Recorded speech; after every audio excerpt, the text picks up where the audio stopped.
ఏంటి వాళ్ళ జగన్మోహన్ రెడ్డి అంత పర్ఫెక్ట్ టైంకి వచ్చి అంత పర్ఫెక్ట్ టైంకి ఎలా వెళ్ళిపోయారు? 10 నిమిషాల ముందే ఫర్ దట్ మ్యాటర్ ఎలా వెళ్ళిపోయారు? తర్వాత జనాన్ని అంత షో ఆఫ్ చేయడానికి గల కారణం ఏమనుకుంటున్నారు లాయర్లు కానీ అక్కడున్న కోర్టు వర్గాలు కానీ?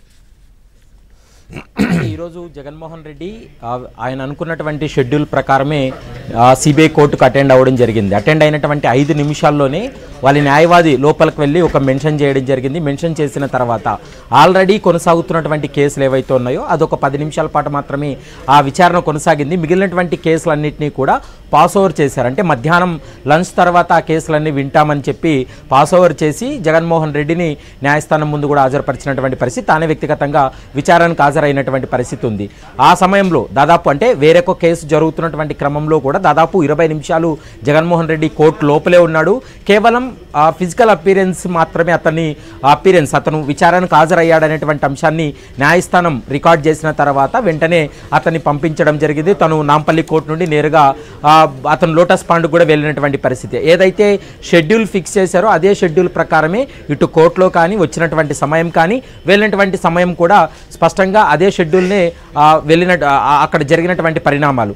మరోవైపు బేగంపేట ఎయిర్పోర్ట్ వద్ద కావచ్చు, కోర్టు వద్ద జరిగినటువంటి పరిస్థితి మనం గమనించినట్లయితే అతను ఒక కోర్టుకు వస్తున్నాడా లేకుంటే ఒక రాజకీయ పార్టీ కార్యాలయానికి వస్తున్నాడా, ప్రచారానికి వస్తున్నాడా అనేటువంటి సందేహాలు హైదరాబాద్లో ఉన్నటువంటి ప్రజలకి లేవనెత్తినటువంటి అంశం. ఎందుకంటే దాదాపు 2000 మందికి పైగా అక్కడ బేగంపేట ఎయిర్పోర్ట్ వద్ద రాజకీయ బల ప్రదర్శన లాగా జగన్మోహన్ రెడ్డి వచ్చినటువంటి సమయంలో ఉన్నారు. మరోవైపు సిబిఐ కోర్టు ముందు కూడా పెద్ద సంఖ్యలో అక్కడ ఉన్నటువంటి పార్టీకి సంబంధించినటువంటి కార్యకర్తలు ఫ్లగ్ కార్డ్స్తో వచ్చినటువంటి సమయంలో ఆ కోర్టు పరిసర ప్రాంతాల్లో ఎవరిని ఉండకుండా పోలీసులు అయితే మాత్రం వారందరినీ కూడా అక్కడి నుంచి తరిమివేయడం జరిగింది.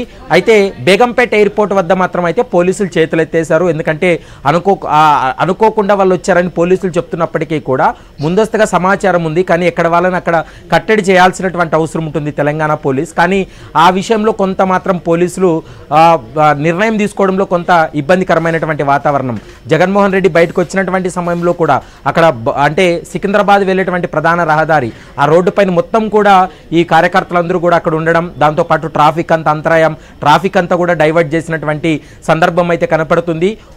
ఈ దాదాపు 11 కేసుల్లో కీలక నిందితుడు, A1 నిందితుడుగా ఉన్నటువంటి జగన్మోహన్ రెడ్డి 6 సంవత్సరాల తర్వాత సిబిఐ కోర్టుకు వస్తున్నటువంటి క్రమంలో ఉద్దేశపూర్వకంగా ఆ పార్టీకి సంబంధించినటువంటి నాయకులే ఒక రాజకీయ బల ప్రదర్శన లాగా ఈరోజు హైదరాబాద్ లో ప్రదర్శించడాన్ని అయితే మాత్రం ఇప్పటి వరకు మీరు అన్నట్లుగా చాలా మంది దీనికోసం ఆంధ్రప్రదేశ్ నుంచి కూడా నాయకులు తరలి రావడం చాలా మంది కనపడుతున్నారు క్లియర్గా.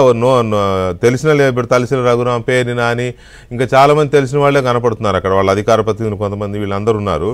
వీళ్ళతో పాటు కార్యకర్తలను కూడా అక్కడి నుంచి తరలించారు 100 వెహికల్స్లో, అలాగే బస్సుల్లో అని కూడా అంటున్నారు. ఎంతవరకు నిజమేనా అది? Exactly sir. ఎందుకంటే కృష్ణా జిల్లా నుంచి చాలా మంది రావడం జరిగింది. మరోవైపు కడప, పులివిందల, ఇటు జమ్మలమడుగు ప్రాంతం నుంచి కూడా వచ్చారు. కొద్దిమంది కర్నూలు ప్రాంతం నుంచి కూడా చాలా మంది అక్కడికి రావడం జరిగింది. వచ్చినటువంటి సమయంలో కూడా వాళ్ళు నిన్న సాయంత్రమే మాకు ఇన్స్ట్రక్షన్స్ వచ్చాయి, రాత్రి బయలుదేరి వెళ్ళాలంటూ కూడా చెప్పడం జరిగింది. దాంతో మేము అందరూ హైదరాబాద్కి వచ్చాం. కనీసం కోర్టు పరిసర ప్రాంతాలకు కూడా తమని అలో చేయలేదు, మేము జగన్ చూడడానికి వచ్చామంటూ కూడా పోలీసులతో కొంతమంది కార్యకర్తలు వాగ్వాదానికి కూడా దిగినటువంటి పరిస్థితి. దీంతో పోలీసులు అయితే మాత్రం కోర్టు వద్ద పటిష్టమైనటువంటి బందోబస్తు ఏర్పాటు చేశారు. వారిని ఎవరిని కూడా ఆ పరిసర ప్రాంతాల్లోకి అలో చేయకుండా కొంత కట్టడి చేయగలిగారు. కానీ బట్ బేగంపేట ఎయిర్పోర్ట్ వద్ద, మరోవైపు బేగంపేట ఎయిర్పోర్ట్ నుండి బయటకు వచ్చిన తర్వాత బేగంపేట మెయిన్ రోడ్ ఏదైతే ఉందో ఆ రోడ్ అంతా కూడా పూర్తిగా జామ్ చేసినప్పటికీ కూడా పోలీసులు కొంత వాళ్ళని కంట్రోల్ చేయడంలో విఫలం చెందారు. అయితే నిజంగా జగన్మోహన్ రెడ్డిని చూడడానికి వచ్చారా అనుకుంటే జగన్మోహన్ రెడ్డి కోర్టు పూర్తి చేసుకొని అతను కోర్టు అటెండెన్స్ అయిపోయిన తర్వాత తిరిగి ఇంటికి వచ్చేటువంటి సమయంలో కేవలం 20% కూడా, జస్ట్ 100 నుంచి 200 మంది మాత్రమే లోటస్ పాండ్ వద్ద ఉన్నారు. మిగిలినటువంటి పబ్లిక్ అంతా ఎక్కడికి పోయారు, ఆయన కోసం వచ్చినటువంటి జనాలు ఎక్కడ పోయారు? వచ్చిన బస్సులు ఎక్కి మళ్ళీ వెనక్కి వెళ్ళిపోయారు, హోటల్స్కి వెళ్ళి తిని అటు నుంచి అటు వెళ్ళి ఉంటారు. అదే సార్, అదే స్పష్టంగా కనిపిస్తుంది. మరి చూడాలి, అంటే గతంలో మనం అంటే ఈ హిస్టరీ చూసినట్లయితే ఇందిరాగాంధీ కావచ్చు, రాజీవ్ గాంధీ కూడా చాలా కేసుల్లో కోర్టుకు వెళ్ళినటువంటి సమయంలో, ప్రధానమంత్రులుగా పనిచేసినటువంటి సమయంలో కూడా, చాలామంది రాష్ట్రాలకు సీఎంలుగా పనిచేసినటువంటి సమయంలో కూడా వాళ్ళు సాదాసీదాగా కోర్టుకు వెళ్ళి అటెండ్ అయ్యి వచ్చినటువంటి సందర్భాలు ఉన్నాయి. కానీ జగన్మోహన్ రెడ్డి కేవలం ఇప్పుడే కాదు, 2019 ప్రతిపక్షంలో ఉన్నటువంటి సమయంలో కూడా, అతను 2019 మార్చిలో సిబిఐ కోర్టుకు వచ్చినటువంటి సమయంలో కూడా ఇదే తరహానే అక్కడ కనపడింది. ఎందుకంటే జగన్ వస్తున్నాడు అంటే ఖచ్చితంగా భారీ ఎత్తున అతను అభిమానులు వస్తారనేటువంటి ఆ మూను లేకుంటే అది క్రియేట్ చేయడానికే ఒక పథకం ప్రకారం క్రియేట్ చేస్తున్నారని చెప్పుకోవచ్చు.